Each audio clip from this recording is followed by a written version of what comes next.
Sony pissed off everybody and their grandmother yesterday when they announced that by the beginning of June, everybody that wants to play Helldivers 2 on PC would have to link their Steam accounts to a PlayStation Network account, or they would no longer be able to play the game. And yeah, everything just went nuclear yesterday. The gamers are upset. If you look at the Steam reviews, it is being review bombed to high hell. Reading some of these reviews, you could tell there's a huge amount of backlash to the point where even the creative director and CEO of Arrowhead put a tweet saying, ouch. They know they messed up, ladies and gentlemen. It seems that they're pointing the finger left and right. We even had community managers sassing people up quite a bit on Discord yesterday. Spitz, the infamous one, being a little rude. And I guess maybe the heat got too hot for the kitchen because today they are backtracking and they're making several different announcements. For one, they're saying that countries that don't have access to PlayStation Network will not require gamers to do that in order to play Helldivers 2, which kind of defeats the purpose. I thought all of this was because they wanted to be able to ban people a lot easier. Thought it wanted to aid in moderation by connecting Steam and PlayStation Network together. I guess they're just not going to moderate these people in these countries, right? They don't get to sign up with added protection, right? Added protection with a PlayStation account. Nope. Wrong. Guess what? These countries aren't even going to be able to buy the game at all. Yeah, instead of Sony and Arrowhead backtracking this bonehead decision of requiring gamers to sign up for a PlayStation account in order to play this game, they'd rather just not sell to you. Imagine being in one of these countries that doesn't have PlayStation Network and you don't have the game yet.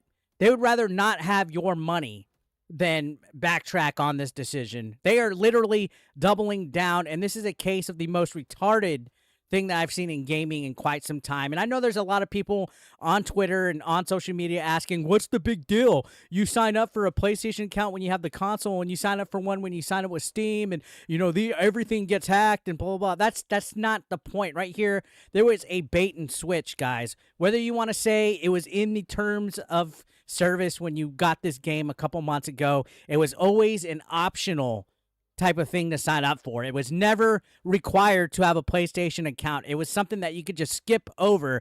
And now, months later, they baited and switched and made it to where you have to get one. You have to sign up one. And okay, yeah, maybe this is a petty little problem, but on the bigger issue of what's going on with the gaming industry, it's really not. And if you're kind of downplaying this, you don't see the bigger picture here of why gamers are mad, why gamers want full refunds, why gamers are tired of industry practices that are anti-consumer.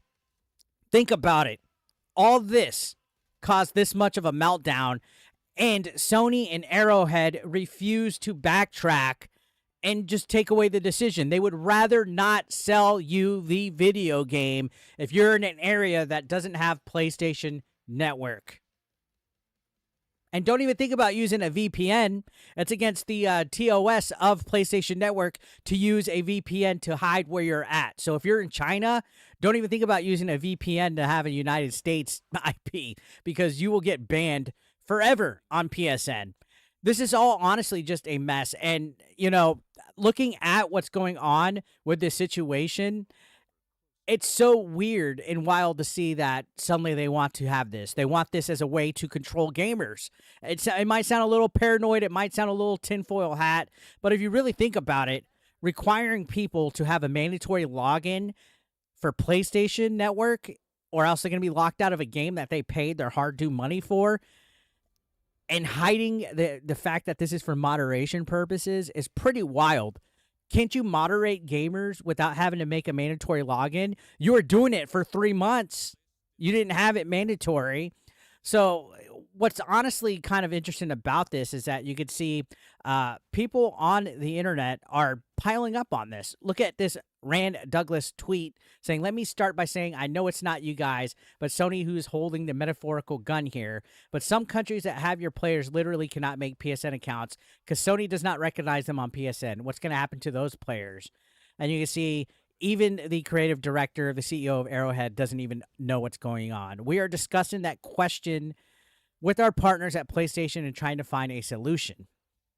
And Spitz, who was the one that sassed everybody, says that they were completely unaware with how many countries didn't have the ability to make a PSN account when they made the statements, and they deeply regret implying that it was so easy for everyone to just sign up and not have to worry about it.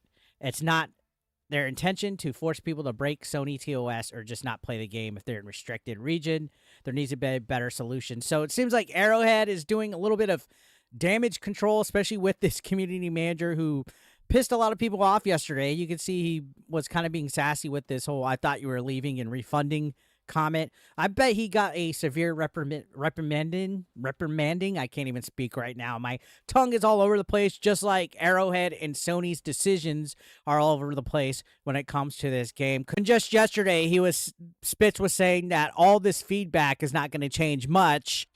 Basically saying nobody gives a shit if we're upset or anything like that. Well, now they're changing their tone. They're telling people to make your displeasure known through reviews, refunds, etc., because it gives them more pull in discussions with Sony. So everything changed overnight.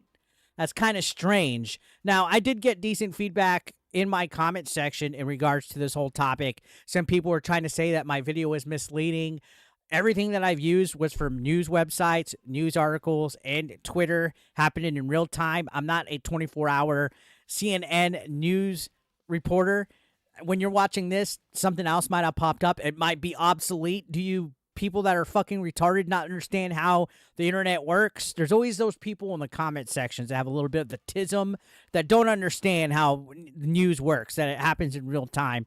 Anyways, the negative feedback is definitely piling up, and the player base is starting to melt, guys. Peak concurrent players just the other day only reached 115,130 players, down from about 120K from May 3rd and 119,571 from May 2nd. So you can see it is starting to dwindle.